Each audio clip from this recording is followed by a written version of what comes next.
Hi guys, welcome back to our channel Parimala's diary. ఈరోజు ఏంటంటే అదే అండి, షార్ట్ వీడియో పెట్టాను కదా మొన్న, కర్నూలు స్టైల్ ఎగ్ కర్రీ అని చెప్పి. సో అదైతే చేస్తున్నాను ఫుల్ వీడియో. చాలా అంటే చాలా టేస్టీగా ఉంటుంది.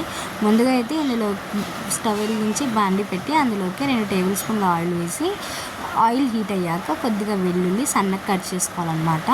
పచ్చిమిర్చి అన్ని సన్నగా కట్ వేసుకొని బాగా వేగనివ్వాలన్నమాట. ఓకేనా. ఇప్పుడు అవి బాగా వేగిపోయాక అందులోకి ఆనియన్స్ అయితే వేసి బాగా మగ్గనివ్వాలి. ఇప్పుడే అందులోకి అవి తొందరగా మగ్గడం కోసం అని చెప్పేసి కొద్దిగా ఉప్పు, పసుపు అయితే వేసుకున్నానండి. ఉప్పు పసుపు వేయడం వల్ల మనకి ఉల్లిపాయలు అనేటివి తొందరగా మగ్గిపోతాయి. ఓకేనా. ఇదైతే చాలా టేస్టీగా ఉంటుందండి. మరి వాళ్ళు ఎలా చేస్తారేమో తెలియదు, కానీ వాళ్ళు చేసిన టేస్ట్ వస్తుందో రాదో తెలియదు, కానీ మనమైతే ఇంట్లో చేసుకొని తినాలి అని చెప్పి అదొక సాటిస్ఫాక్షన్ ఉంటుంది కదా, అట్లా అన్నమాట. ఇప్పుడైతే ఉల్లిపాయలు బాగా వేగిపోయాయి కదా, ఇప్పుడు అందులోకి 1/2 టేబుల్ స్పూన్ కారం పొడి వేసుకొని మీరు ఎంతైతే స్పైస్ తినగలుగుతారో అంత అన్నమాట.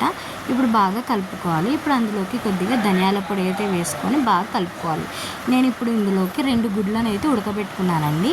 ఆ ఉడకబెట్టుకున్న 2 గుడ్లని ఇట్లా చిన్న చిన్న పీసెస్గా కట్ చేసుకొని ఇప్పుడు అందులోకి కొద్దిగా గరం మసాలా అయితే వేసుకొని గుడ్లను అయితే వేసుకున్నానండి. కట్ చేసి పెట్టుకున్న గుడ్లు అవి బాగా కలుపుకొని చివరిన కొద్దిగా కొత్తిమీర వేసుకున్నామంటే చాలా టేస్టీగా ఉంటుందండి ఎగ్ కర్రీ.